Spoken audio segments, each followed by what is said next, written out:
Well, my attitude, like media is a big issue, obviously, and my attitude toward all of that is the culture is toxic.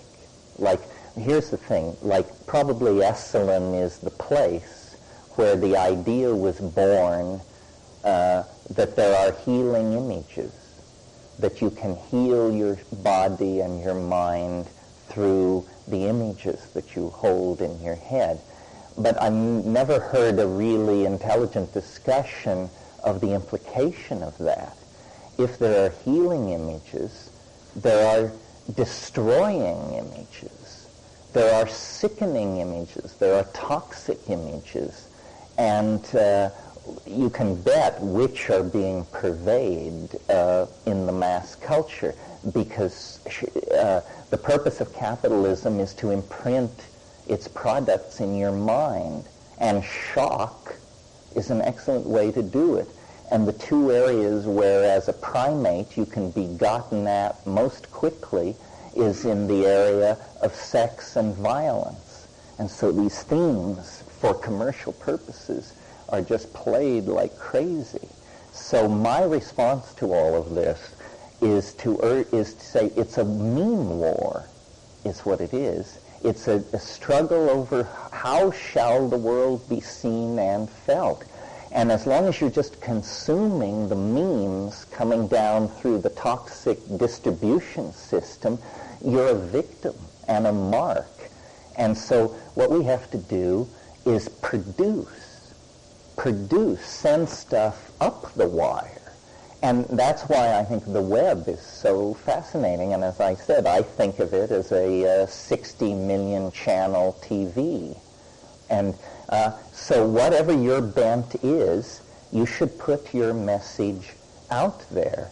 And we should all produce as much art as possible. I mean, I think the leisure and the indulgence that is permitted us, the super rich of this world, and we all are in that class, the upper 5% of the Earth's population, you can't live with yourself unless you give something back.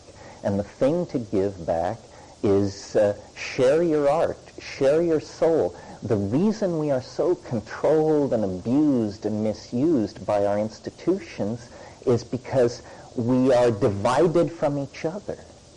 You know, they have divided us by race, by class, by sex, by political style, all of these ways, when in fact, you know, it's in everybody's interest to have a future, to build a world where children can be raised with some reasonable expectation that social, you know, humanity will be preserved.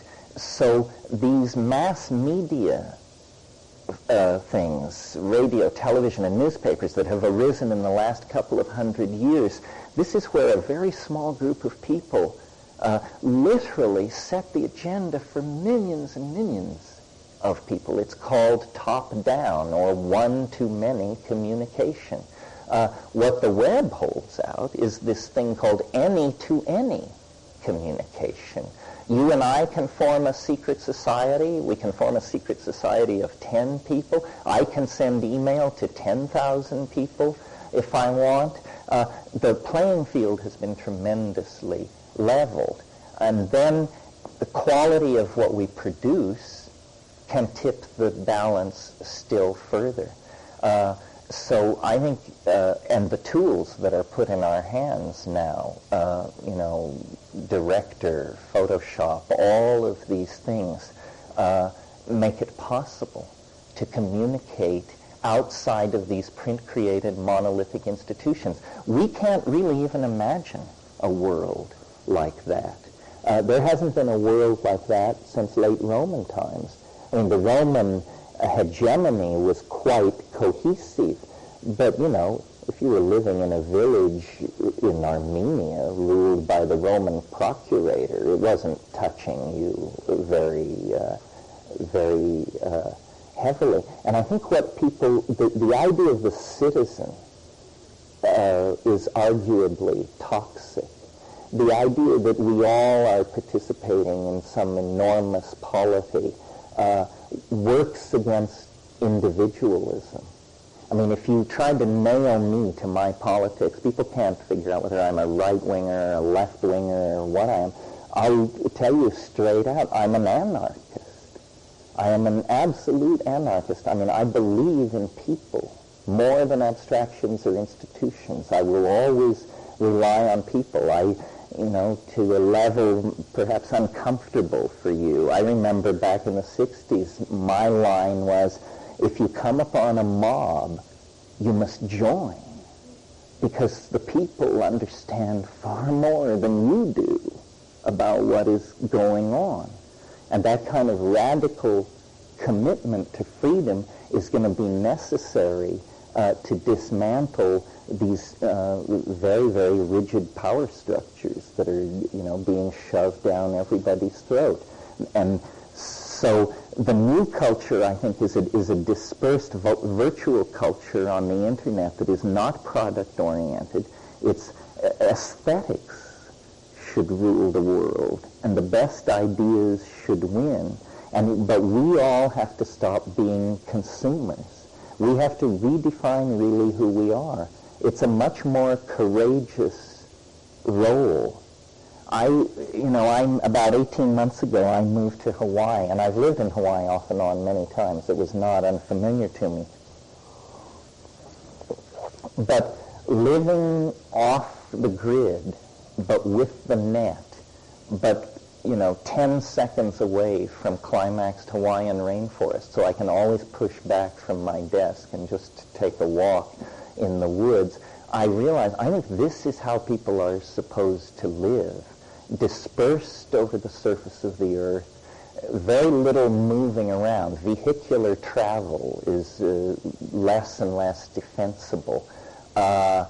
Off-grid, solar electric, information-based, and virtual community that no one can track or criticize because it's all going on the grid. I think if you're smart, you should buy real estate in extremely remote areas, because soon there will be no remote areas from the point of view of the net, and just a very different kind of world is coming into being. It's not a good time for organizations, for massive hierarchical structures that depend on managerial control, and they know it. It's interesting that corporations, don't seek to grow to the size of nations because it's highly inefficient. No corporation has a welfare class built into it. What corporation has a component inside itself that it sends out checks to every month for not working? Well, the executive class. That's the answer to that. We're not supposed to say that. Well, I agree there's a difference, but see you, see me is hope for the future, and there'll be things better than that. In other words, what I want to end with is telepresence. I agree nothing will ever substitute for the one-on-one thing. But on the other hand, we had to fly a 747 here. I mean, we had to just outrage the environment and assert ourselves as part of that 2% class of planetary controllers that ride around in those things. And it's completely contradictory to everything I say and believe to travel around talking to groups of 30, 40, 50, or even 500 people. It's a paradox. I don't know exactly how to handle it. Maybe it's okay to live with paradox. But I can feel in my own life that I'll be 50 in November, and I can feel that there's a choice ahead of me, which is I can continue to do this forever at the expense of my own personal advancement into these very mysteries we're talking about. Or I can knock this off, figure I've said everything I have to say 10,000 ways, 10,000 times, cancel all visitors, and begin to brew and cook and take and fly and understand and move into it again. But you cannot be a public figure and a practicing alchemist, I don't think. So I think it's fairly clear what my choice is going to be, or I wouldn't be building a house you can't find anywhere. But that's all right. I mean, the only way I'm really useful to the society is if I continue to evolve and change, and I feel there's been a kind of looping for a while. So if I disappear off the grid until 2005, then I'll be back for the last act, I'm sure, unless, of course, fate drops the cosmic safe on my head. There's always that. The cosmic anvil, yes. To disperse. Well, that's an interesting question. Are the cities saving the planet, or are they killing the planet? And you could hold a conference with the best minds in the world and not be able to figure it out. The cities are keeping people confined, but the environmental destruction isn't that 1 million people move on to a rainforest. It's that 3 ranchers decide to clear 100,000 acres. Population problems are more in the line of toxic pollution and that sort of thing. I don't know where it's all going. It's very clear we have engineered ourselves into a very narrow neck. And what frightens me is I'm completely convinced that you don't have to put much pressure on any society, and the first thing that goes are democratic freedoms. Long before cannibal tribes will rove the streets and any of those, crazo, cyber-tech, hell futures come to be, long before that, there'll just simply be no more democratic rights.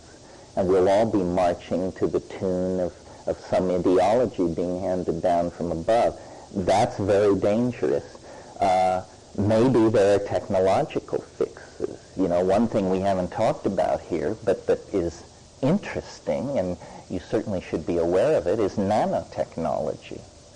And you all know what that is? The holy grail of the nanotechnologists is something called a matter compiler. Well, this is almost like pure magic. A matter compiler is something that does to objects what a Silicon Graphics workstation does to images. In other words, the matter compiler is like a computer, except that the program it runs is in 3 dimensions, and it makes things, and it makes them out of sludge, basically. It just needs a rich source of carbon, nitrogen, hydrogen, so forth and so on. Seafloor sludge will do fine. And the people who are enthusiasts for this envision literally feeding China out of matter compilers. They're saying we could abandon agriculture within 50 years. Abandon it. Outlaw it, if you wish. And have a population of 10 billion. Now, this is something we hadn't contemplated, that somehow we could be cheated of judgment, that we could be so clever that we could actually keep this con game going another few centuries with a trick like the matter compiler. Is it a good thing? Is it a bad thing? What would it mean? If you're interested in all of this, read Neil Stephenson's novel, The Diamond Age. These nanotechnological machines will be made of diamond. That's the natural substance, the easiest thing to make them out of. And they will be in the air and in the water and in your body, and they will be invisible, and they will be... And this whole debate about natural and artificial and all of that will just be retired to the philosophy department, because everything will be permeated with these nanocytes. And I think there's a future in all of this. I think culture has to become virtual.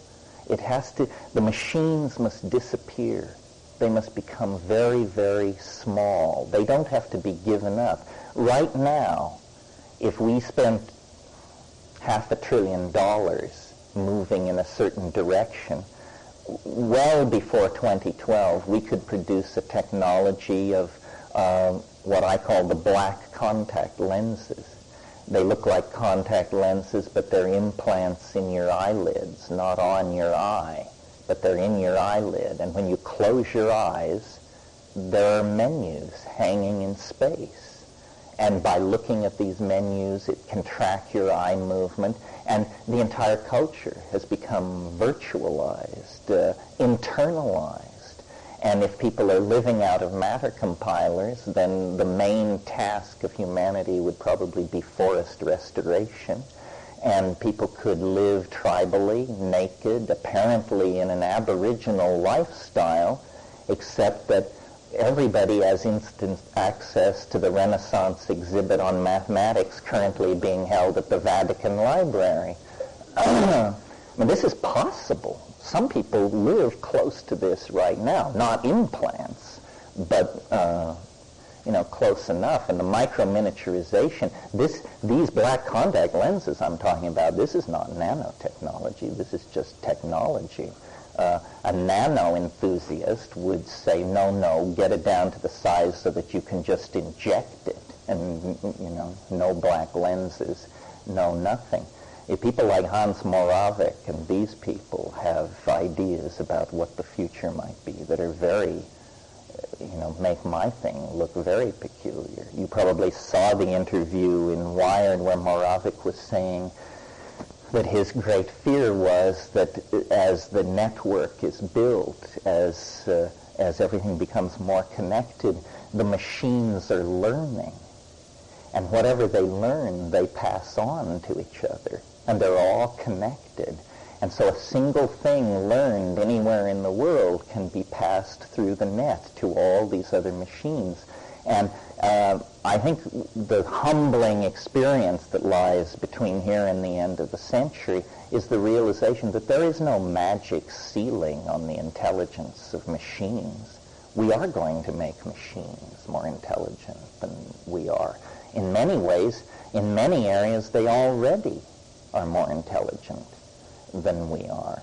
And what it will mean when suddenly the system awakens to itself is not clear. I mean, this may be cheap science fiction, or it may be precisely how the end of the world will occur. This thing is being born. How it will view us, I don't know. I had it was like a plot for a science fiction novel that I was thinking about last week. I realized when the network becomes sentient, what will it do with all these human beings? Because it will analyze the situation and realize that the human beings pose a threat to the integrity of the planet. But it will also analyze the situation and realize that the source of its own evolutionary advance requires keeping these biological units in the loop because of their creative ability in writing code. So then I was imagining a world where they would cull everybody but the code writers. And you would have a world of 100 million code writers sustained in incredible luxury and with all full medical and all of this, while the robots go about repairing the damage to the planet and planting forests and cleaning up rivers and so forth and so on.